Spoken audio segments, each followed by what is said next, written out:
ചൊവ്വയിൽ അന്യഗ്രഹ ജീവികളുടെ സാന്നിധ്യം കണ്ടുപിടിച്ചു. ഇങ്ങനൊരു വാർത്ത നിങ്ങൾ കേട്ടാൽ എന്തായിരിക്കും നിങ്ങളുടെ പ്രതികരണം?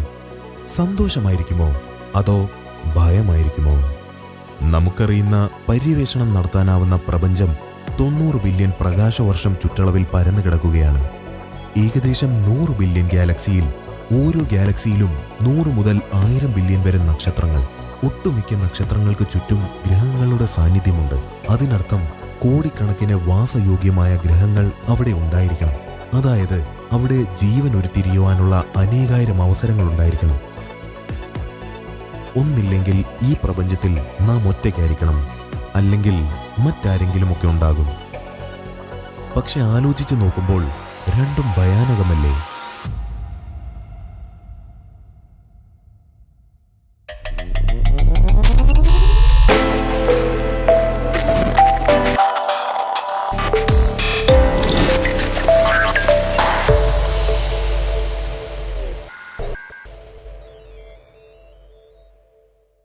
നമ്മുടെ ഗാലക്സിയായ മിൽക്കി വേയുടെ അടുത്തായുള്ള ഗാലക്സിയിൽ ജീവനുണ്ടെങ്കിൽ തന്നെ നമ്മൾ അതറിയാനുള്ള അവസരങ്ങൾ വളരെ കുറവാണ്.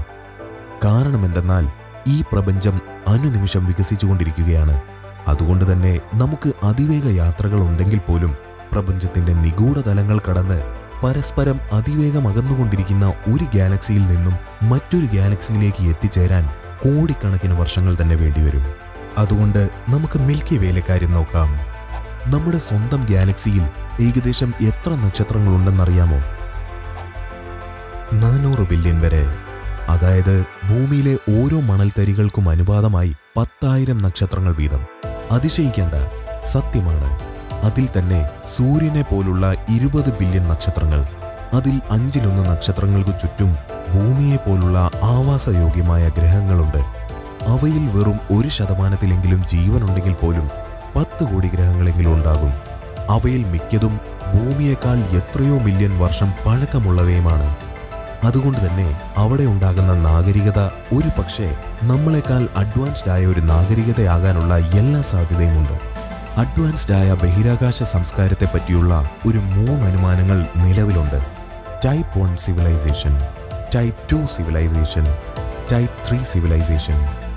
ടൈപ്പ് 1 സിവിലൈസേഷനിൽ അവയുടെ നക്ഷത്രങ്ങളിൽ നിന്നും പ്രകൃതിയിലും നിന്നുമുള്ള എല്ലാ ഊർജ്ജ സ്രോതസ്സുകളും ഉപയോഗിക്കുവാനുള്ള കഴിവുണ്ടാകും. നമ്മൾ ഈ വിഭാഗത്തിൽ വെറും 0.73% മാത്രമേ സ്വയം പര്യാപ്തത കൈവരിച്ചിട്ടുള്ളൂ. അതായത് മനുഷ്യർക്ക് ഏകദേശം 200 മുതൽ 300 വർഷം കഴിഞ്ഞാലേ ടൈപ്പ് 1 സിവിലൈസേഷനിൽ എത്താൻ പറ്റൂ. Type 2 civilization. ഈ വിഭാഗത്തിന് അവരുടെ നക്ഷത്രത്തിന്റെ എനർജി മുഴുവൻ ഉപയോഗിക്കുവാനുള്ള ടെക്നോളജി ഉണ്ടാകും.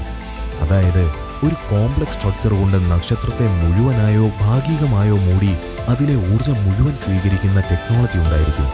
ആലോചിക്കുമ്പോൾ അസാധ്യമെന്ന് തോന്നുമെങ്കിലും ടെക്നിക്കലി അത് സാധ്യമാണ് എന്നതാണ് സത്യം. ഇനി ടൈപ്പ് 3 സിവിലൈസേഷൻ. ഈ വിഭാഗം ഒരു ഗാലക്സി മുഴുവൻ അടക്കി ഭരിക്കുന്നവരാണ്.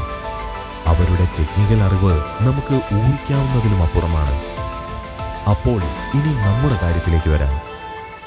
ചില ശാസ്ത്രജ്ഞന്മാരുടെ അഭിപ്രായ പ്രകാരം 1000 വർഷം നിലനിൽക്കാനുള്ള ഊർജ സ്രോതസ്സുകളുമായി സഞ്ചരിക്കുവാൻ പറ്റുന്ന സ്പേസ് ഷിപ്പുകൾ ഉണ്ടെങ്കിൽ അത്തരത്തിലുള്ള ഒരു സിവിലൈസേഷന് ഏകദേശം 2-3 ബില്യൺ വർഷങ്ങൾക്കുള്ളിൽ നമ്മുടെ മിൽക്കി വേ മുഴുവൻ കോളനിവൽക്കരണം നടത്താൻ പറ്റും. 2-3 ബില്യൺ വർഷങ്ങൾ എന്ന് പറഞ്ഞാൽ വലിയ കാലയളവാണെന്ന് തോന്നാം. എന്നാൽ പ്രപഞ്ചോൽപത്തിയും വികാസവും സംബന്ധിച്ച് നോക്കുമ്പോൾ അതൊരു വളരെ ചെറിയ കാലയളവാണ്. നമ്മുടെ 1 മിനിറ്റിന്റെ വിലയെ അതിനുള്ളൂ.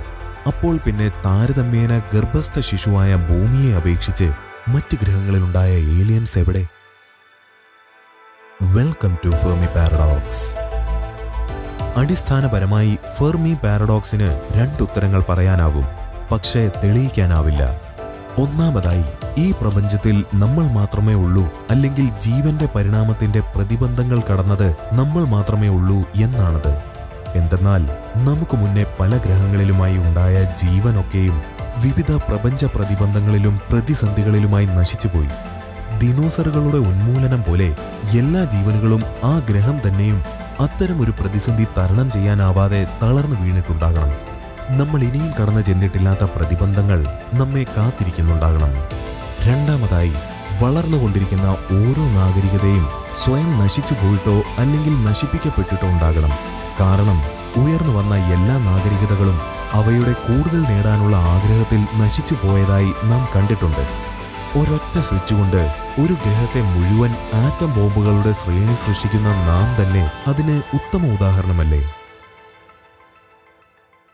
അപ്പോൾ നാം മനുഷ്യർ ഒറ്റയ്ക്കാണോ ഈ മഹാപ്രപഞ്ചത്തിൽ? അഥവാ നാം ഒറ്റയ്ക്കാണെങ്കിൽ അത് നല്ലതിനായിരിക്കുമോ? നിങ്ങൾ ഏത് വശത്താണെങ്കിലും നമ്മൾ പ്രപഞ്ചത്തിൽ തനിച്ചായിരിക്കാമെന്ന ആശയം ഗുരുതരമായ ശാസ്ത്രീയവും ദാർശനികവുമായ ചോദ്യങ്ങൾ ഉയർത്തുന്നു. വളരെയധികം കോംപ്ലക്സിറ്റി നിറഞ്ഞ വിഷയമാണ് ഫെർമി പാരഡോക്സ്. അതുകൊണ്ട് തന്നെ നിങ്ങൾ ടൈറ്റിൽ കണ്ട പോലെ ആദ്യ ഭാഗമാണിത്. ഭീതിതമായ പല കണ്ടുപിടുത്തങ്ങളെപ്പറ്റി നമുക്ക് അടുത്ത വീഡിയോയിൽ കാണാം.